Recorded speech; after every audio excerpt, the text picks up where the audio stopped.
நீதிமொழிகள் 2ஆம் அதிகாரம் நாள் 2. இந்த நாளிலே ஞானத்தின் முக்கியத்துவம், அதாவது ஒரு மனிதனுக்கு ஞானம் அவசியம். அவன் ஞானத்தோடு தன்னுடைய வாழ்க்கையை நடத்துவானானால் எல்லாவற்றையும் ஈஸியாக, அதாவது ரொம்ப சிரமப்படாமல் ஞானத்தோடு இருக்கும்போது நிறைய பக்க விளைவுகளுக்கு தப்பித்து கொள்ளலாம். அதுதான் ஆண்டு இந்த 2ஆம் அதிகாரத்திலே நம்ம கற்றுக்கொள்ள போகிறோம். 2ஆம் அதிகாரம் 5ஆம் வசனத்தை பார்க்கலாம். அப்பொழுது கர்த்தருக்கு பயப்படுதலை இன்னதென்று நீ உணர்ந்து தேவனை அறியும் அறிவை கண்டடைவாய். நம்ம இந்த அறிவை கண்டடையணும், கர்த்தருக்கு பயப்படுதல் என்னதென்று கண்டடையணும்னா அதுக்கு முன்னாடி இருக்கிற வசனங்களை பார்க்கலாம். என் மகனே சொல்றார், இவ்வளவு அழகா சொல்றாரு பாருங்க. என் மகனே, உன் செவியை ஞானத்திற்கு சாய்த்து, ஞானமா இருக்கிற காரியங்களுக்கு சாய்க்கணும். இருதயத்தை என்ன பண்ணணும்?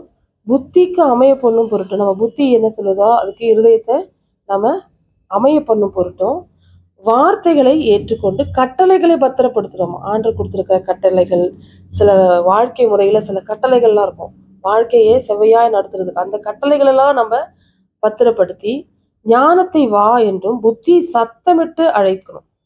அது மாத்திரம் இல்லை, ஒரு வெள்ளி புதையல் அப்படிப்பட்ட காரியங்களை கிடைச்சா நம்ம என்ன பண்ணுவோம்? அதை விடாம தேடுவோம். அது கிடைக்கிற வரைக்கும். இங்க இருக்கு, வெள்ளி இருக்கு, புதையல் இருக்கு.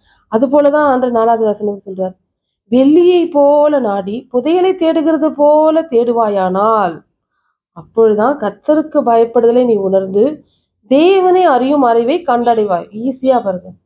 நம்ம இதெல்லாம் கண்டுபிடிக்கும் போது, செவியை சாய்த்து இருதயத்தை புத்திக்கு அமைய பண்ணும்போது, ஆண்டவருக்கு பயப்படுதலை நம்ம அறியும் போது, அடுத்த வசனம் 6வது வசனத்துல, கர்த்தர் ஞானத்தை தருகிறார், அவர் வாயினின்று அறிவும் புத்தியும் வரும். பாருங்க, யார் தரா ஞானத்தை?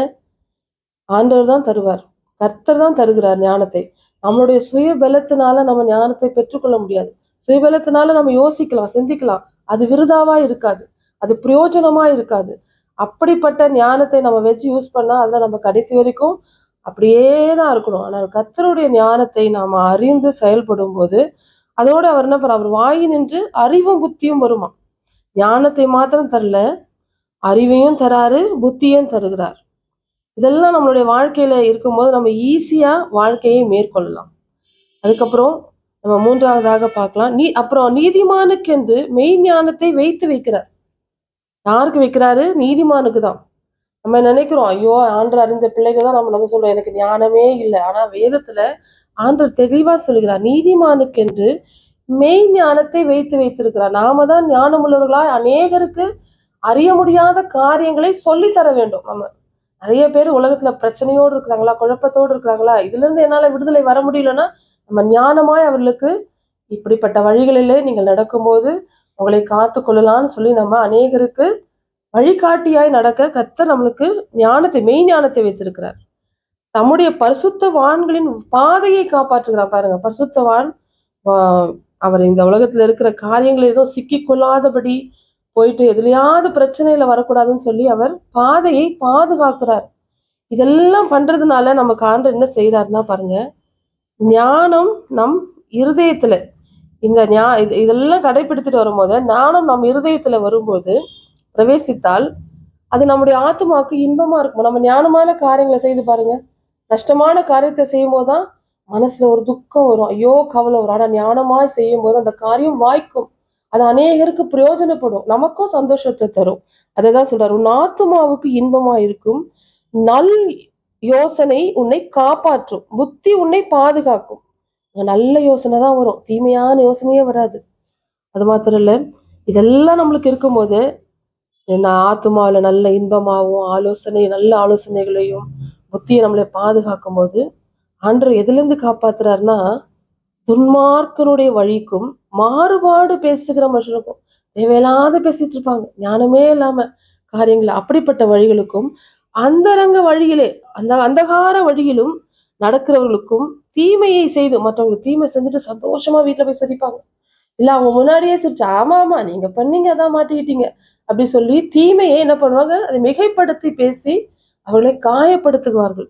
அப்படிப்பட்ட மகிழ்ந்து களி கூறுகிறவர்களுக்கும் மாறுபாடாக களி கூறுவர்களுக்கும் பாதையிலே கோணல். நம்ம கரெக்டா போயிட்டு இருப்போம், ஐயோ அது வழியில இப்படி சொல்லி மாறுபாடான வழியில நடத்துகிறவர்களுக்கும் என்ன பண்ணுவா, நீ தப்பி வைக்கப்படுவாய். அப்புறம் இச்சகமாக பேசுகிறவர்களுக்கும் ஆண்டவர் நம்மளை பாதுகாப்பார்.